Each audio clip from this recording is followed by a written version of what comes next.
ತುಮಕೂರು ಜಿಲ್ಲೆಯ ದೊಡ್ಡಮಧುರೆ ಗ್ರಾಮ. ಈ ಗ್ರಾಮದಲ್ಲಿ ನಾವು ಸ್ವಗ್ರಾಮ ಮಿತ್ರರೆಲ್ಲ ಬಂದಿದ್ದೀವಿ. ಈ ಗ್ರಾಮದ ಇಬ್ಬರು ಸ್ವಗ್ರಾಮ ಮಿತ್ರರಾದ ಲೋಕೇಶ್ ಮತ್ತು ಶಂಕರಣ್ಣ, ಇವರಿಬ್ಬರು ಸೇರಿ ಈ ಗ್ರಾಮ ಒಂದು ಮಾದರಿ ಗ್ರಾಮವನ್ನಾಗಿ ಮಾಡಿದ್ದಾರೆ. ಈ ಗ್ರಾಮದ ಎಲ್ಲರ ಸಹಭಾಗಿತ್ವದಿಂದ, ಎಲ್ಲರ ಸಹಕಾರದಿಂದ ನೋಡುವಂತಹ ಅನೇಕ ಕೆಲಸಗಳನ್ನು ಮಾಡಿದ್ದಾರೆ. ನಾವು ನೋಡೋಣ. ಈ ಗ್ರಾಮದಲ್ಲಿ ಸುಮಾರು 200 ಮನೆಗಳಿದೆ. ಎಲ್ಲರೂ ಒಗ್ಗಟ್ಟಾಗಿರ್ತಾರೆ. ಇಲ್ಲಿ ಯಾವುದು ರಾಜಕೀಯ ಗಲಾಟೆ, ಜಾತಿ ಭೇದ ಇಲ್ಲ, ಯಾವುದು ಸರಾಯಿ ಅಂಗಡಿ ಇಲ್ಲ. ಎಲ್ಲ ದಾರಿ ಎಲ್ಲ ಸ್ವಚ್ಛವಾಗಿ ಇಟ್ಟಿದ್ದಾರೆ. ಅನೇಕ ಪುರಾತನ ಮನೆಗಳು ಇದೆ. ಗ್ರಾಮದ ಎಲ್ಲ ಜನರು ಸಾರ್ವಜನಿಕ ಕಾರ್ಯದಲ್ಲಿ ಕೈ ಜೋಡಿಸ್ತಾರೆ. ಇಲ್ಲಿ ಪ್ರಕಾಶಣ್ಣ ಅಂತ ಹೇಳಿ ಅವರ ಮನೆ ಇದು. ಇವರು ಬೆಂಗಳೂರಲ್ಲಿ ಇರ್ತಾರೆ, ಆದರೆ ಊರಿನ ಯಾವುದೇ ಕೆಲಸ ಕಾರ್ಯದಲ್ಲಿ ಇವರು ಸಹಕಾರ ಮಾಡ್ತಾರೆ. ಇಲ್ಲಿ ಒಂದು ಶಾಲೆಯಲ್ಲಿ ಒಂದು ಸಭಾಮಂಟಪ ಕಟ್ಟಿಕೊಟ್ಟಿದ್ದಾರೆ. 20 ಲಕ್ಷ ರೂಪಾಯಿ ಖರ್ಚಾಗಿದೆ, ಆದರೆ ಅವರೊಬ್ಬರೇ ದಾನ ಮಾಡಿದ್ದಾರೆ. ಶಾಲೆ ಒಂದು ಬಾಲಕಿಯರ ಒಂದು ಹಾಸ್ಟೆಲ್, ಇದು ಮುಚ್ಚುವಂಥ ಪರಿಸ್ಥಿತಿಯಲ್ಲಿತ್ತು. ಸರ್ಕಾರಿ ಶಾಲೆ ಕೂಡ ಮಕ್ಕಳ ಸಂಖ್ಯೆ ಬಹಳ ಕಡಿಮೆ ಇತ್ತು. ಆ ಸರ್ಕಾರಿ ಶಾಲೆಯನ್ನು ಇವರು ಗ್ರಾಮದ ಜನರೆಲ್ಲ ಸಹಭಾಗಿತ್ವದಿಂದ ಎಲ್ಲರೂ ದುಡ್ಡು ಕಲೆಕ್ಷನ್ ಮಾಡಿ ಈ ಹೈಟೆಕ್ ಶಾಲೆ ಥರ ಮಾಡಿದ್ದಾರೆ. ಎಲ್ಲ ಥರದ ವ್ಯವಸ್ಥೆ ಇದೆ ಈ ಶಾಲೆಯಲ್ಲಿ. ಸ್ಮಾರ್ಟ್ ಕ್ಲಾಸ್ ಇದೆ, ಕಂಪ್ಯೂಟರ್ ಇದೆ, ಶಿಕ್ಷಕರು ಚೆನ್ನಾಗಿದ್ದಾರೆ.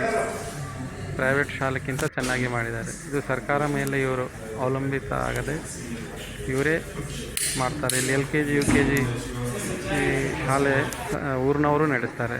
ಇದಕ್ಕೆ ಯಾವುದು ಸರ್ಕಾರದಿಂದ ಫಂಡ್ ಬರೋದಿಲ್ಲ, ಸ್ಯಾಲ್ರಿ ಬರೋದಿಲ್ಲ. ಊರಿನವರು ಸೇರಿ ಈ LKG UKG ನಡೆಸ್ತಾ ಇದ್ದಾರೆ. ಎಷ್ಟು ಚೆನ್ನಾಗಿದೆ ರೂಮ್ಗಳನ್ನು, ಪ್ರೈವೇಟ್ ಶಾಲೆಗಿಂತ ಚೆನ್ನಾಗಿ ಮಾಡಿದ್ದಾರೆ. ಯೂತ್ ಫಾರ್ ಸೇವಾ ಕಡೆಯಿಂದ ಎಲ್ಲ ಡೊನೇಷನ್ ಕೂಡ ಸಿಕ್ಕಿದೆ. ಸ್ಮಾರ್ಟ್ ಕ್ಲಾಸ್ ಮಕ್ಕಳಿಗೆಲ್ಲ ಆಟ ಆಡುವ ಅತ್ಯಂತ ವಿಶೇಷ ಏನಂದರೆ ಗ್ರಾಮದಲ್ಲಿ ಒಂದು ಗುಡಿ ಕಟ್ತಾ ಇದ್ದಾರೆ.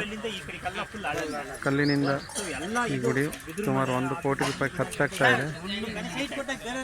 ಗ್ರಾಮನವರೆಲ್ಲರೂ ಸೇರಿ ಡೊನೇಷನ್ ಕೊಟ್ಟು ಇದು ಮಾಡ್ತಾ ಇದ್ದಾರೆ. ಇಲ್ಲಿ 3,000ಕ್ಕಿಂತ ಹೆಚ್ಚು ಟಾಲಿ ಮಣ್ಣು ಹಾಕಿ ತಗ್ಗು ಪ್ರದೇಶದಲ್ಲಿ ಗುಡಿ ಕಟ್ತಾ ಇದ್ದಾರೆ. ಗ್ರಾಮದ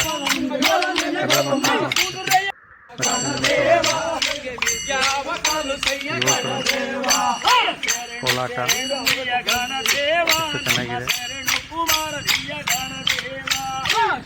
ಕರೆದ ತಕ್ಷಣ ಯುವಕರು ಗ್ರಾಮದ ಎಲ್ಲ ಕಾರ್ಯದಲ್ಲಿ ಇವರು ಭಾಗವಹಿಸಿ ಕೆಲಸ ಮಾಡ್ತಾರೆ.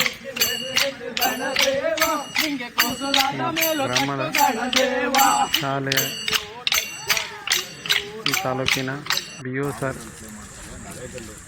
ಈ ಶಾಲೆ ಬಗ್ಗೆ ಒಂದಿಷ್ಟು ಮಾತಾಡ್ತಾರೆ, ಅದನ್ನು ಕೇಳೋಣ.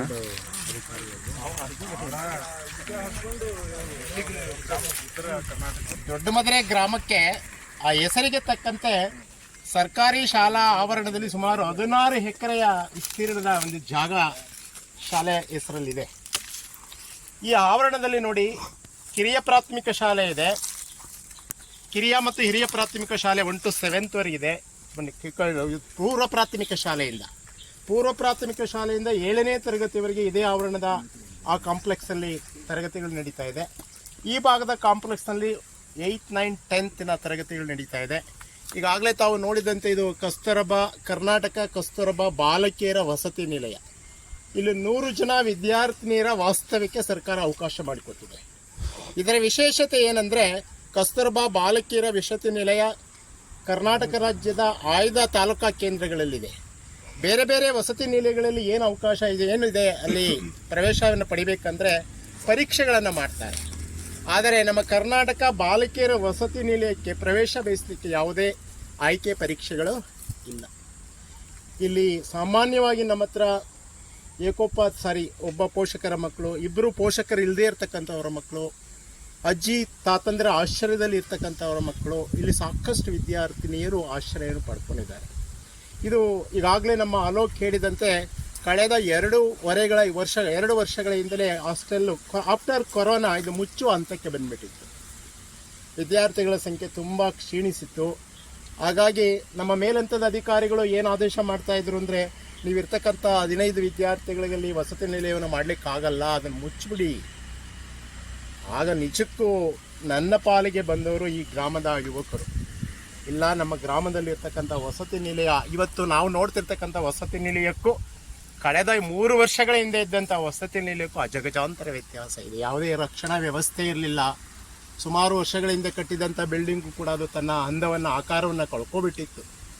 ಆಗ ನಿಜಕ್ಕೂ ನಾನು ಕೂಡ ಆ ವಿಚಾರದಲ್ಲಿ ನಾನು ಹಿನ್ನಡೆ ಆಗ್ತಾ ಇದ್ನೇನೋ. ಅವತ್ತು ನಿಜಕ್ಕೂ ನನ್ನ ಬಲಕ್ಕೆ ಬಂದು ನಿಂತವರು ನಮ್ಮ ಈ ಗ್ರಾಮದ ಅಲೋಕ್ ಮತ್ತು ಅವರ ತಂಡದವರು. ಅದಕ್ಕೆ ನಿಜವಾದ ಕಾರಣಕರ್ತರು ಈ ಸ್ಥಿತಿನಲ್ಲಿದೆ, ಈ ವಸತಿ ನಿಲಯ ಈ ಸ್ಥಿತಿನಲ್ಲಿದೆ ಅಂದರೆ ನಾನು ಕಂಡಂತೆ ಮಕ್ಕಳ ರಕ್ಷಣಾ ಆಯೋಗ ಇದೆ. ಆ ರಕ್ಷಣಾ ಆಯೋಗ ತನ್ನದಷ್ಟು ಕೆಲಸ ಮಾಡ್ತಾ ಇದೆ. ಅದರಲ್ಲೊಬ್ಬ ಗೌರವಾನ್ವಿತ ಸದಸ್ಯರಾಗಿ ನಮ್ಮ ಈ ಭಾಗದ ಚಿತ್ರದುರ್ಗದ ಭಾಗದ ನಮ್ಮ ತಿಪ್ಪೇಸ್ವಾಮಿ ಸರ್ ಇದ್ದಾರೆ ಅನ್ನೋದು ನನಗೆ ಬಹಳ ಹೆಮ್ಮೆಯ ವಿಚಾರ. ಆ ಮಕ್ಕಳ ರಕ್ಷಣಾ ಆಯೋಗ ಇಲ್ಲಿ ಬಂದು ಸರ್ 1-2 ಸಾರಿ ಭೇಟಿ ಕೊಟ್ಟು ಅಲ್ಲಿದ್ದಂಥ ಸಣ್ಣ ಪುಟ್ಟ ಲೋಪದೋಷಗಳೆಲ್ಲವನ್ನೂ ಕೂಡ ನಮ್ಮ ಗಮನಕ್ಕೆ ತಂದರು. ಅವತ್ತಿದ್ದಂಥ ನಮ್ಮ ಗೌರವಾನ್ವಿತ ಜಿಲ್ಲಾಧಿಕಾರಿ ಶ್ರೀನಿವಾಸರವರು ಸುಮಾರು 30 ಲಕ್ಷದ ಒಂದು ಅನುದಾನವನ್ನು ಹಾಸ್ಟೆಲ್ಗೆ ಕೊಟ್ಟು ಆಗ ರಕ್ಷಣಾ ಗೋಡೆ ಆಯಿತು. ಅಲ್ಲಿವರೆಗೂ ಎಲ್ಲರಿಗೂ ಕೂಡ ಇದು ಕಾಡು ಪ್ರದೇಶ ಇದಾಗಿದೆ, ನಮ್ಮ ಮಕ್ಕಳನ್ನು ಇಲ್ಲಿ ಬಿಡೋದು ಹೇಗೆ, ಕಾಡು ಪ್ರಾಣಿಗಳಿಂದ ನಮ್ಮ ಮಕ್ಕಳಿಗೆ ರಕ್ಷಣೆ ಹೇಗೆ ಅನ್ನೋದು ಎಲ್ಲ ಪೋಷಕರ ಪ್ರಶ್ನೆಯಾಗಿತ್ತು. ನಿಜಕ್ಕೂ ಅದರ ಹಿಂದೆ ಪಾತ್ರ ತುಂಬ ದೊಡ್ಡದು. ನಾನು ಕುಣಿಗಲ್ ತಾಲೂಕಿನಲ್ಲಿ ಸುಮಾರು 341 ಸರ್ಕಾರಿ ಸ್ವಾಮ್ಯದ ಸಂಸ್ಥೆಗಳಿದೆ. ಅದರಲ್ಲಿ ಮೊದಲು ನಾನು ಹೇಳ್ತಕ್ಕಂಥ ಹೆಸರನ್ನು ಹೆಸರಿಸ್ತಕ್ಕಂಥ ಮೊದಲ ಏಕೈಕ ಶಾಲೆ ಅಂದರೆ ದೊಡ್ಡಮದುರೆ. ನನಗೆ ದೊಡ್ಡಮದುರೆ ಶಾಲೆಗೆ ಮೊದಲ ಪರಿಚಯ ಹೇಗಾಯಿತು ಅಂದರೆ, ನಾನು ಬಂದಾಗ ನವೆಂಬರ್ 2022ರಲ್ಲಿ ಒಂದು ಕನ್ನಡ ರಾಜ್ಯೋತ್ಸವ ಕಾರ್ಯಕ್ರಮವನ್ನು ಈ ಹಳ್ಳಿನಲ್ಲಿ ಮಾಡಿದ್ರು. ಅವತ್ತು ನಾನು ಆ ಕಾರ್ಯಕ್ರಮಕ್ಕೆ ಬಂದಿದ್ದೆ. ಅವತ್ತು ಕೂಡ ಈ ಅಂಗಳದಲ್ಲಿ ಏನೇನು ಸಿದ್ಧತೆಗಳಿರಲಿಲ್ಲ ಬಿಡಿ. ಆ ನಂತರ ಪ್ರಾರಂಭವಾಯಿತು. ಅದರಲ್ಲೆಲ್ಲರಲ್ಲೂ ಕೂಡ ಗ್ರಾಮಸ್ಥರ ತುಂಬ ಪಾಲು ದೊಡ್ಡದಿದೆ. ನನಗನ್ಸುತ್ತೆ ಕರ್ನಾಟಕ ರಾಜ್ಯದಲ್ಲಿರ್ತಕ್ಕಂಥ ಎಲ್ಲ ಗ್ರಾಮಗಳು, ಆ ಗ್ರಾಮದ ಯುವಕರು ಏನಾದರೂ ತಮ್ಮ ಗ್ರಾಮದ ಅಭಿವೃದ್ಧಿ ಬಗ್ಗೆ ಈ ಫೆಲೋಶಿಪ್ನಂತಹ ಒಂದು ಸಂಸ್ಥೆಗಳ ಸಹಭಾಗಿತ್ವದಲ್ಲಿ, ಅವರ ಮಾರ್ಗದರ್ಶನದಲ್ಲಿ, ಅವರ ತರಬೇತಿಯಲ್ಲಿ ಮುಂದುವರೆದ್ರೆ ನಮ್ಮ ಗಾಂಧೀಜಿಯವರು ಏನು ಕನಸು ಕಂಡಿದ್ರಲ್ಲ ಗ್ರಾಮ ರಾಜ್ಯ, ಅದು ಖಂಡಿತ ಸಾರ್ಥಕ ಆಗುತ್ತೆ ಸರ್. ಆ ನಿಟ್ಟಿನಲ್ಲಿ ಎಲ್ಲ ಗ್ರಾಮಗಳ ಅಭಿವೃದ್ಧಿ ಆಗುತ್ತೆ ಸರ್. ನಮ್ಮ ಪ್ರೌಢಶಾಲಾ ಅಂಗಳ ಇರ್ಬೋದು, ಎಲ್ಲ ಶಿಥಿಲವಾದ ಕಟ್ಟಡಗಳು. ರಾತ್ರೋರಾತ್ರಿ ಕುಳಿತವರು ಒಂದು ಯುವಕರ ತಂಡ ಇಲ್ಲೇ ಕೂತ್ಕೊಂಡು ಒಂದು ಬೆಳದಿಂಗಳ ಒಂದು ಸಭೆ ಮಾಡಿಕೊಂಡು ಯಾರನ್ನು ಸಂಪರ್ಕಿಸಬೇಕು, ಇದಕ್ಕೆ ಪೇಂಟ್ ಆಗಬೇಕು, ಆವರಣ ಗೋಡೆ ಆಗಬೇಕು, ವಿಶೇಷವಾಗಿ ನಮ್ಮ ವಸತಿ ನಿಲಯಕ್ಕೆ ಏನು ಸೌಲಭ್ಯಗಳಾಗಬೇಕು ನನ್ನ ಮೇಲೆ ಅವರೇ ಚಿಂತನೆಯನ್ನು ಮಾಡಿ ಇಡೀ ಅಂಗಳದಲ್ಲಿರ್ತಕ್ಕಂಥ ಎಲ್ಲ ಕಟ್ಟಡಗಳು ಇವತ್ತು ಬಣ್ಣದಿಂದ ಕಂಗೊಳಿಸ್ತಾ ಇದೆ ಅಂದರೆ ಅದಕ್ಕೆ ಕಾರಣ ಯುವಕರ ತಂಡ.